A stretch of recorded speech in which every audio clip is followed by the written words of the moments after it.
Shalom saudara-saudara yang terkasih dalam Tuhan Yesus Kristus, selamat pagi. Renungan kita pada hari ini diambil dari 1 Tawari 22 ayat 2-19. Judul renungan kita pada hari ini adalah Menggapai Impian.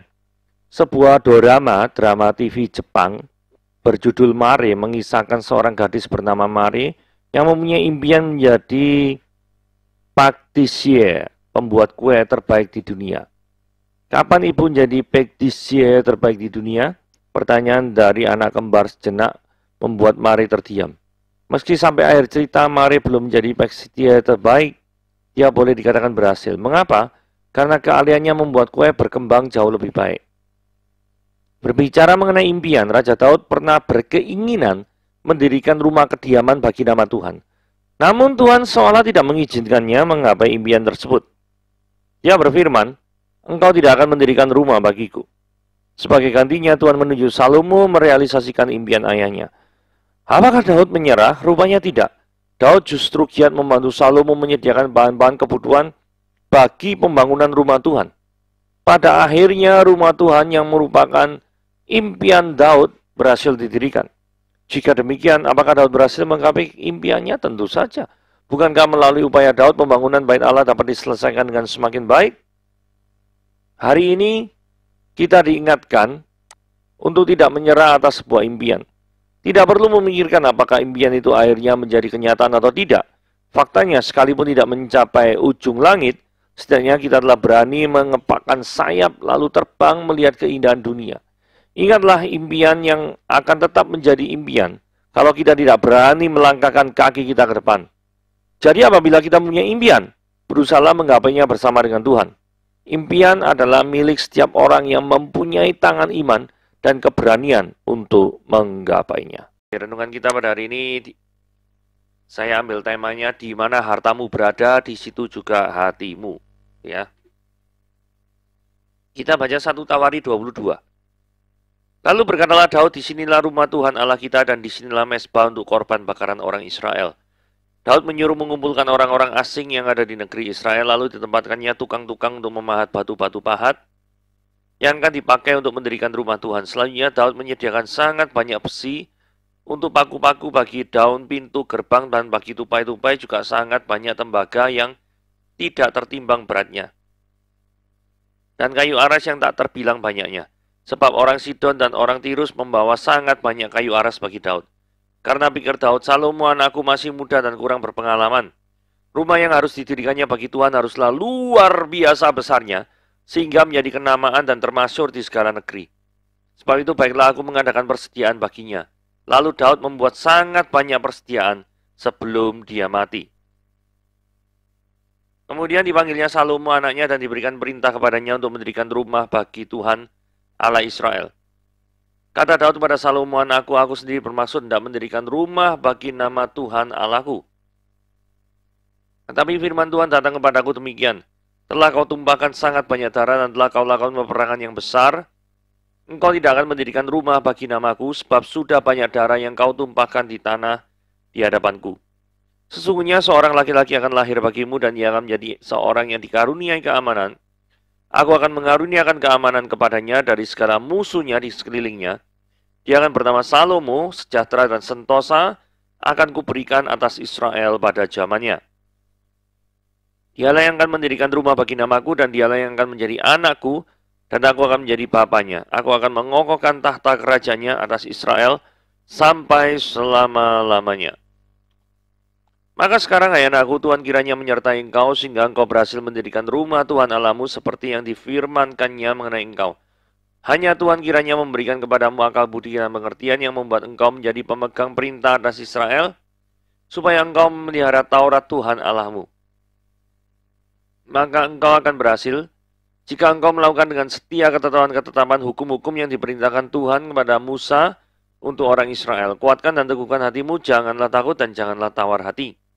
Sungguhnya sekalipun dalam kesusahan aku telah menyediakan untuk rumah Tuhan itu 100.000 talenta emas, 1.000.000 talenta perak, dan sangat banyak tembaga dan besi, sehingga beratnya tidak tertimbang. Juga aku telah menyediakan kayu dan batu, tapi baiklah engkau menambahnya lagi.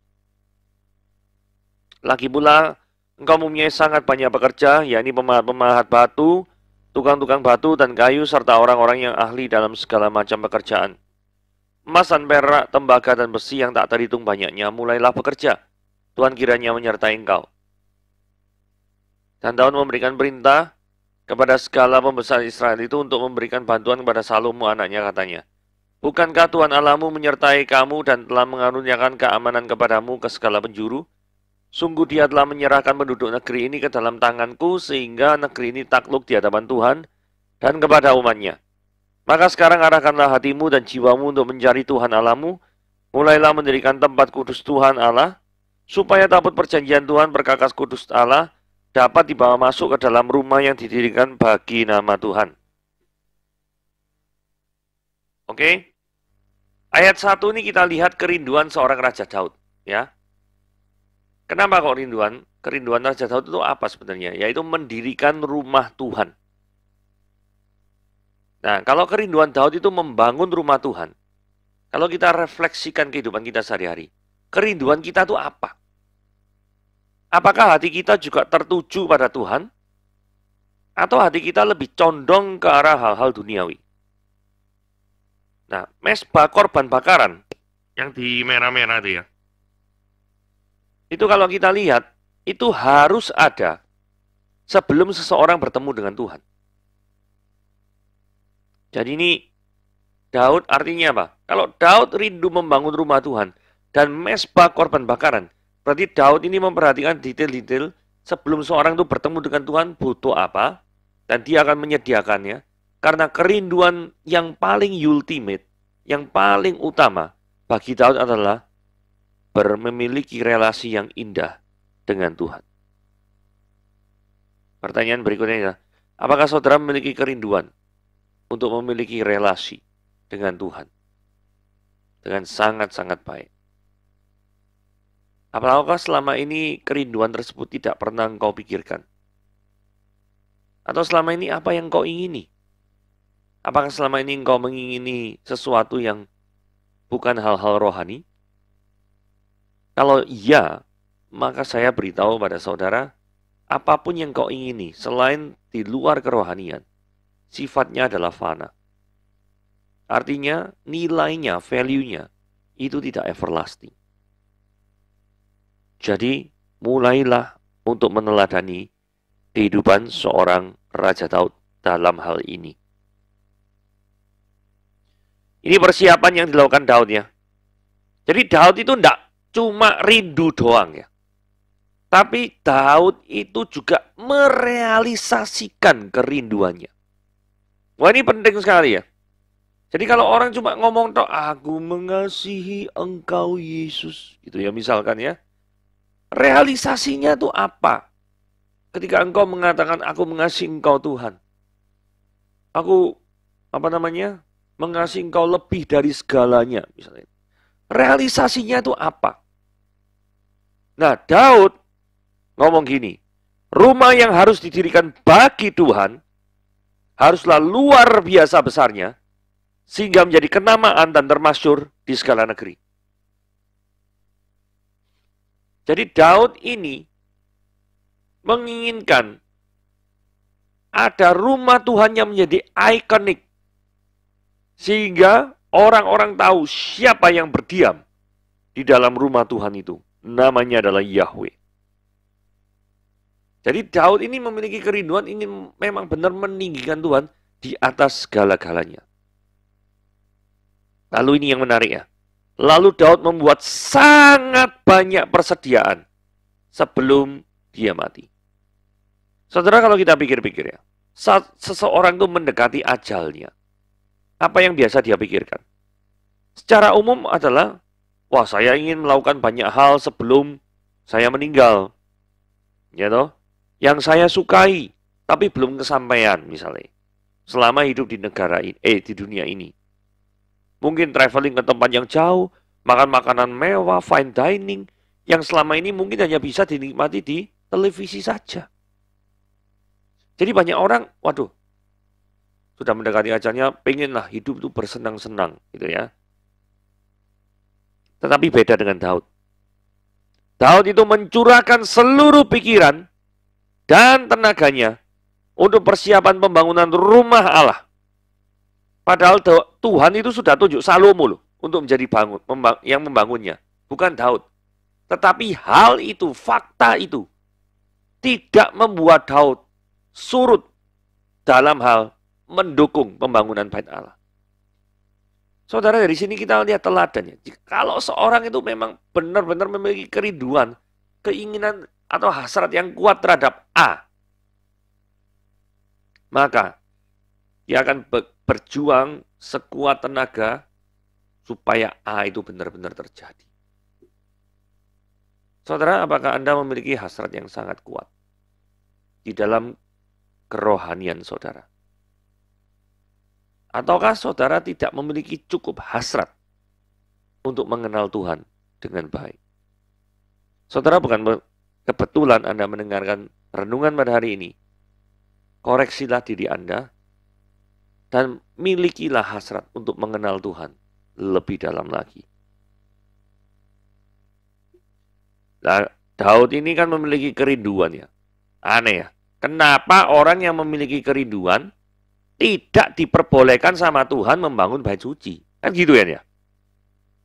Nah, proyek bait suci ini kan, pembangunan ini kan proyek khusus ya. Proyek khusus ini memang diperlukan orang khusus. Alasan Daud itu tidak boleh membangun bait suci itu karena tangan Daud full of blood, penuh dengan darah. Saudara, saya menduga itu seperti ini ya. Kalau misalnya kemegahan bait suci itu memang benar-benar timbul dari Daud yang terdalam, hati Daud yang terdalam, dan terrealisasi dengan sangat indah. Dan ketika orang bertanya, siapa yang membangunnya? Dan orang jawab, Daud. Yang secara historis, tangannya penuh dengan darah. Berarti orang bisa berpikir gini, oh, keindahan Tuhan, rumah Tuhan, tidak lepas dari pertumpahan darah. Nah, mungkin image seperti itu yang tidak Tuhan inginkan dalam proyek pembangunan bait Allah. Ya, sehingga selain skill dan kerinduan, orang tersebut, orang khusus tersebut, harus memiliki personal image yang baik untuk mengerjakan proyek kerohanian. Oke, nah sekarang ya, ayat 9. Ia akan menjadi seorang yang dikaruniai keamanan. Seorang anak laki-laki akan lahir bagimu. Ini perkataan Tuhan kepada Daud. Dialah yang akan mendirikan rumah bagi namaku, dan dialah yang akan menjadi anakku, dan aku menjadi bapaknya. Memang ya, pada zamannya Salomo, kondisi Israel ini beda sekali ya. Jadi bangsa Israel ini benar-benar dikaruniai kedamaian. Bagaimana mungkin seorang bisa membangun bait Allah yang megah, yang luar biasa, yang memerlukan perhitungan yang struktur yang detail-detail, jika ada urusan-urusan perang itu mengganggu. Perang dengan negara tetangga mengganggu, tetap menghantui pikiran selama ini, setiap saat maksudnya. Pasti kan ya gak lucu kan ya. Orang tidak bisa fokus untuk membangun rumah Tuhan dengan baik. Itulah sebabnya Tuhan mengaruniakan keamanan yang luar biasa pada waktu zamannya Salomo, dan waktu zamannya Salomo itulah bait Allah yang pertama kali didirikan. Jadi Tuhan sudah mengkondisikan kita, jika memang kita dipersiapkan untuk bekerja di ladangnya. Prinsipnya seperti itu. Tuhan tidak mungkin memanggil kita tanpa situasi yang kita hadapi itu kondusif. Tidak mungkin Allah itu menelantarkan anak-anaknya yang sudah 100% menyerahkan hidupnya atau mempercayakan hidupnya kepada Tuhan. Karena Tuhan itu tidak buta, dia juga bukan Tuhan yang membiarkan atau tidak peduli terhadap anak-anaknya. Kok tahu? Persoalan dosa saja. Tuhan sampai peduli, sampai rela mengutus Yesus Kristus anak yang tunggal untuk rela mati bagi kita. Bukankah itu menunjukkan kepedulian kita atas masalah yang paling besar dalam kehidupan kita, yaitu keberdosaan. Kalau saudara tanya, kenapa dosa itu masalah yang paling besar dalam kehidupannya? Karena efek yang ditimbulkan oleh dosa adalah hukuman maut, mati selama-lamanya, terpisah selama-lamanya dari Tuhan. Di Roma 6 pasal yang ke-6 ayat 23. Jadi, menurut saya masalah yang paling besar itu saja Tuhan peduli, apalagi masalah yang tidak paling besar. Pasti Tuhan juga peduli. Ya. Ayat 11. Adakah jejak Tuhan dalam karya kita? Ini penting ya. Karena firman Tuhan ayat 11 ngomong gini, Tuhan kiranya menyertai engkau sehingga engkau berhasil mendirikan rumah Tuhan Allahmu. Penyertaan Tuhan yang diharapkan adalah untuk kepentingan pembangunan rumah Tuhan. Jadi yang diminta oleh Daud, penyertaan Tuhan itu seperti itu. Bukan penyertaan Tuhan ditujukan untuk kepentingan pribadi. Ini prinsip sangat penting. Pernahkah kita memohon sama seperti Daud memohon penyertaan Tuhan untuk kemajuan proyek kerohanian kita? Atau apakah selama ini kita hanya minta penyertaan Tuhan karena ingin proyek sekuler kita sukses? Maksudnya apa? Maksudnya gini ya, kalau misalkan ada orang ujian,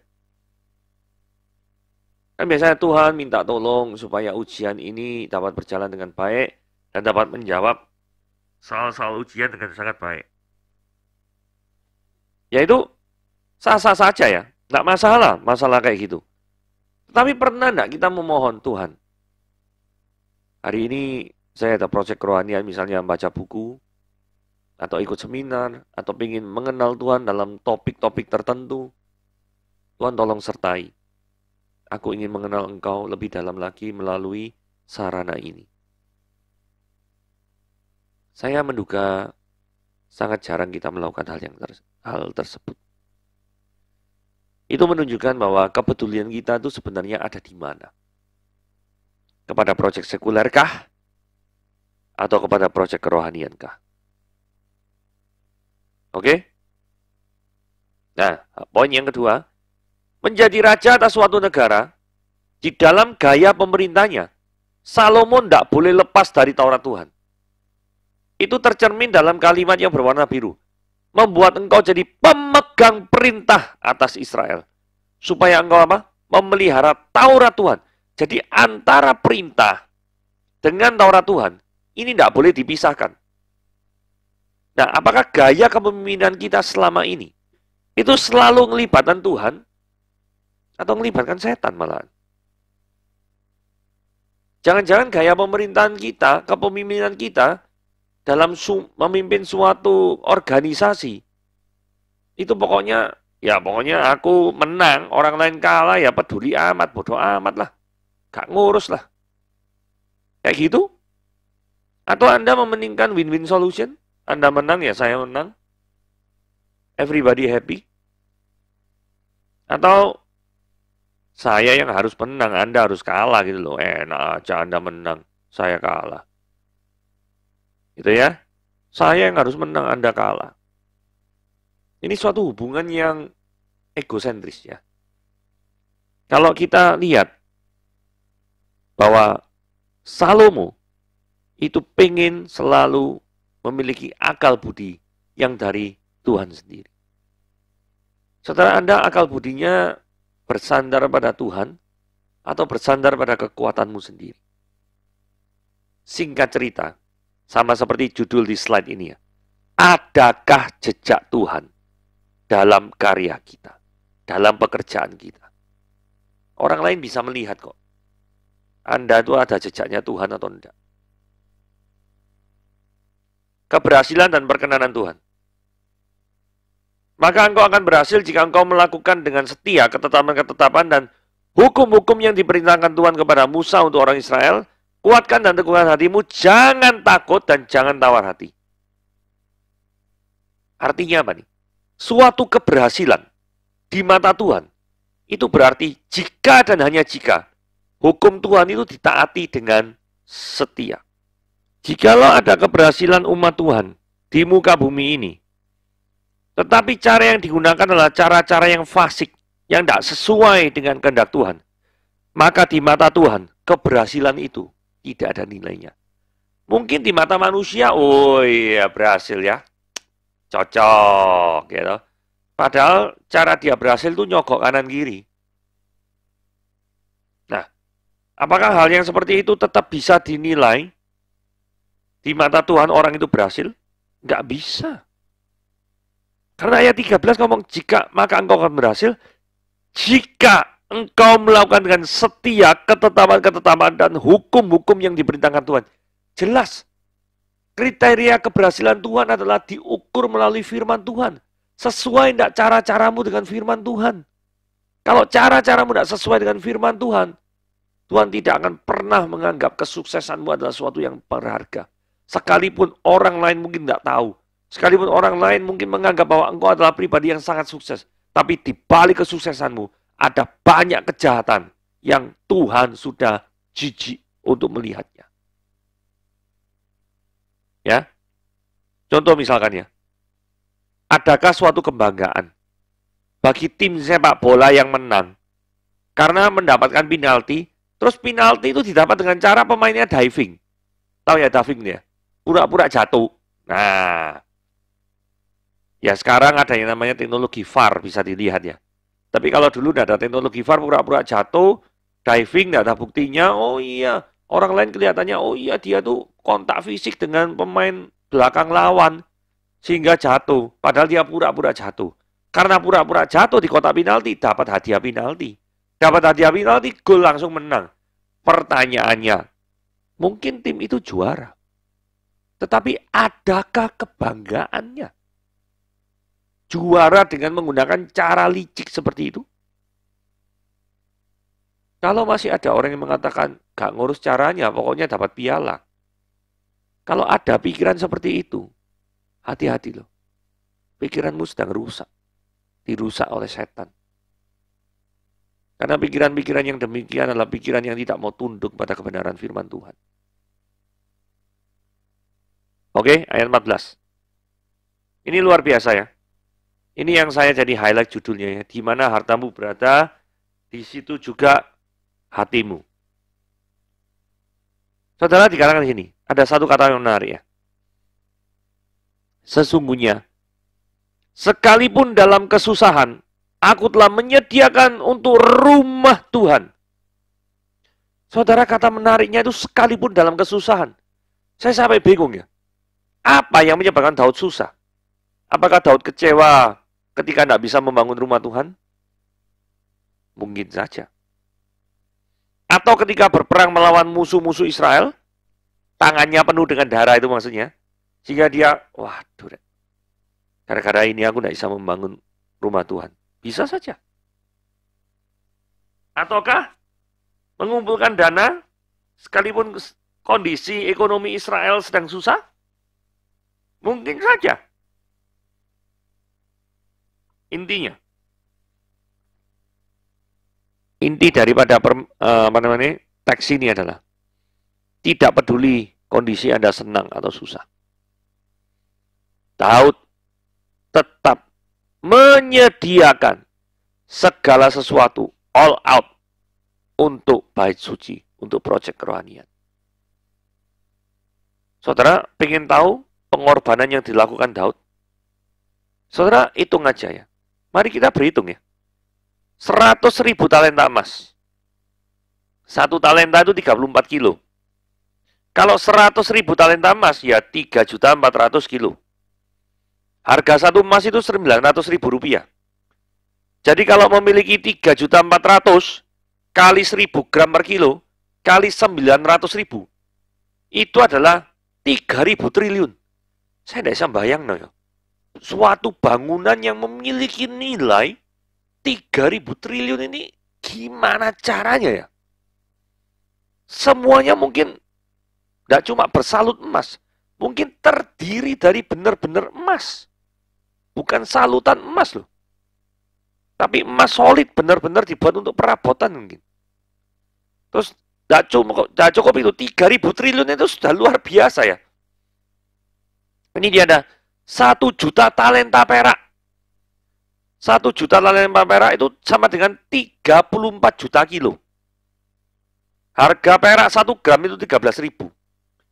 Jadi 34 juta Kali 1000 kali 13.000 itu 442 triliun. Jadi Daud itu memiliki 3.503 triliun untuk membangun daripada bait Allah. Luar biasa nih ya. Luar biasa enggak? Luar biasa nih. Saudara, di dalam masa yang susah, kebanyakan orang menyimpan harta untuk dirinya sendiri. Itu suatu yang normal. Tetapi Daud, sekalipun dalam kondisi susah yang saya highlight merah itu ya, Daud tetap menyimpan 3.503 triliun. Dan itu tidak dikorupsi sama sekali untuk pembangunan rumah Tuhan. Luar biasa.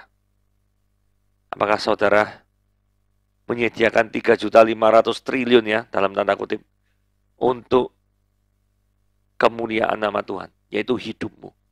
Engkau persembahkan bagi nama Tuhan. Tidak cuma itu ya, tidak cuma dana. Daud juga menyediakan tenaga ahli. Ini engkau mempunyai sangat banyak pekerja. Pemahat-pemahat, tukang batu. Loh, tenaga ahli Daud kumpulkan semua. Kalau misalkan ada emasnya, ada peraknya, tapi tidak ada yang bisa mahat, ya sama saja. Terus kemudian Daud ngomong, mulailah bekerja. Tuhan kiranya menyertai engkau. Tunggu apa lagi? Saat yang paling baik adalah sekarang untuk mulai bekerja bagi Tuhan. Jangan ada alasan lagi. Terus kemudian Daud mengulangi lagi ya. Bukankah Yahweh Elohimmu menyertai kamu dan telah mengaruniakan kepadamu keamanan kepada segala penjuru. Sungguh dia telah menyerahkan penduduk negeri ini ke dalam tanganku.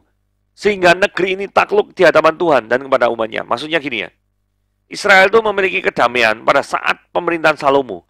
Itu karena Tuhan pakai Daud yang kerja keras untuk mengusir daripada penduduk-penduduk yang ada di sana ya.